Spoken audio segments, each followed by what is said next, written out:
Hi everyone, thanks for joining me. I'm Dr. Jacob and this is my read-along for In Search of Truth.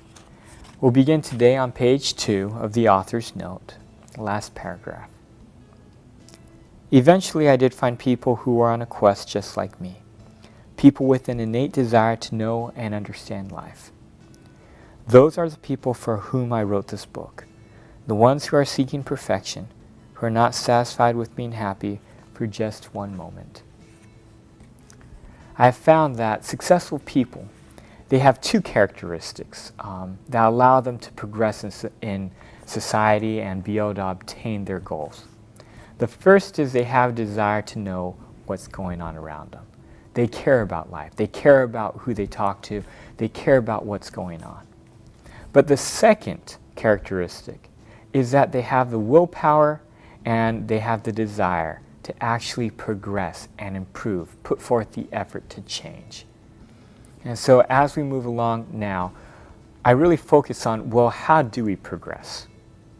Now, when I look at progression, it's like a journey. And in this journey, you have different barriers that you have to overcome to be able to improve your ability to learn and to change and to become perfect. And so, as we go into this next paragraph, I talk about this learning and this improvement through society's perspective. After we get done with looking at society, I'll kind of talk about the individual and how it applies to them. Over the history of humankind, society has encountered difficulties with the process of learning.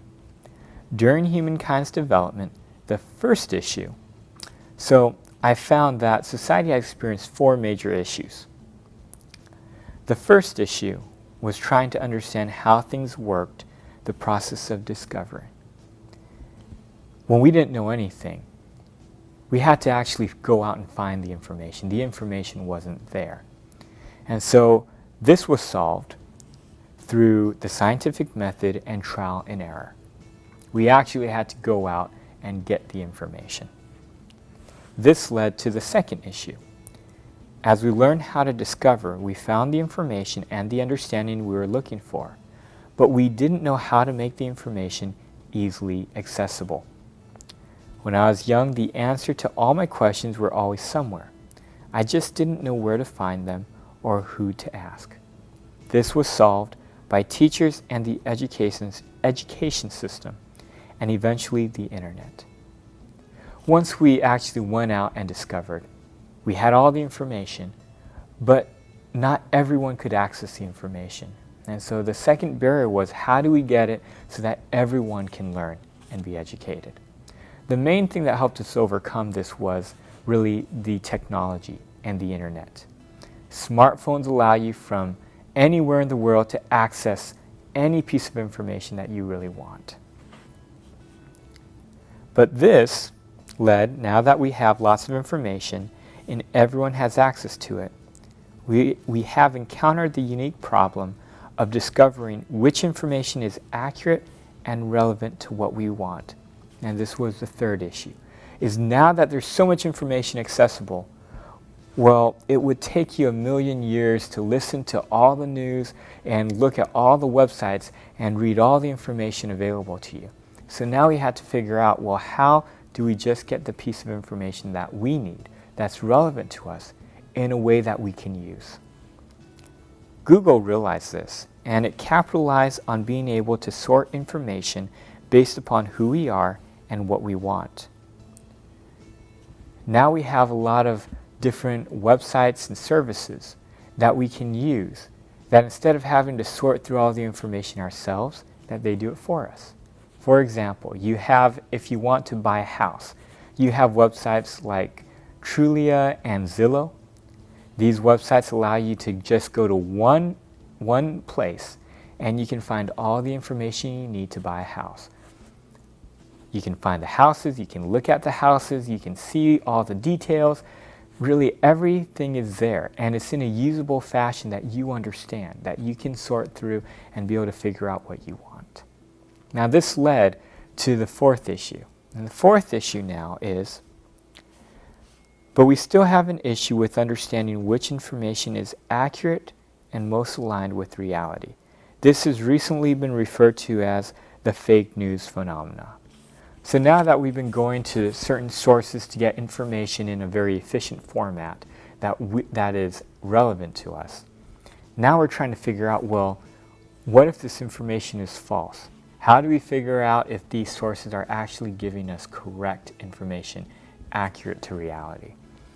Now, as we go along this book, we will kind of really go over on how we figure out, well, if something's accurate, if something is true. Now, when you look at these 4 issues and you look at the individual really goes through the same progression as society has gone through. We first, when we don't know anything, we have to actually go out and do stuff ourselves to get more information, go through the trial and error process. As we go through the trial and error process and we get more information, we realize it's too slow. We're never going to get to our goals and accomplish our dreams if we have to do everything ourselves. So, we overcome this through utilizing the expertise of others. To get accessibility of the information, we start utilizing people around us, so we don't have to do everything ourselves. And as we do this, we run into the 3rd issue. And the 3rd issue now is, it's taking us too long. Reading the news every day, to read all of the news takes us too long. And so we start desiring to become more efficient with this. We don't want to talk to every single person in the world, so we start identifying the most important people that we're going to talk to get what we need. We start looking at, out of all the newspapers, which newspapers are most relevant to what we want to read and what we understand and how we can utilize the information. So we start looking at only the news sources that are relevant to us. As we do this, then we start worrying about, of course, the 4th issue, which is, how do we know it's correct or true?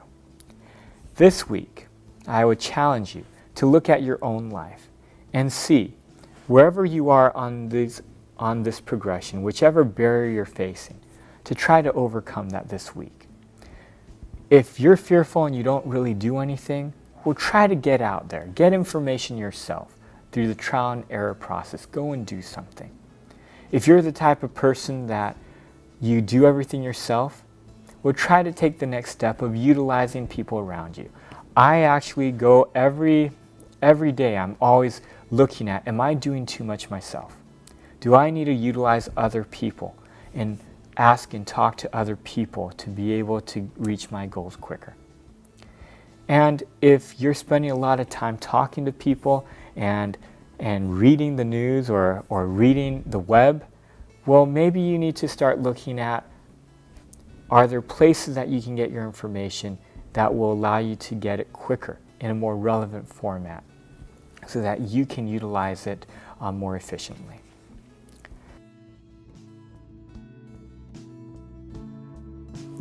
So good luck this week on your journey of progression, and we will see you next week. Thanks so much.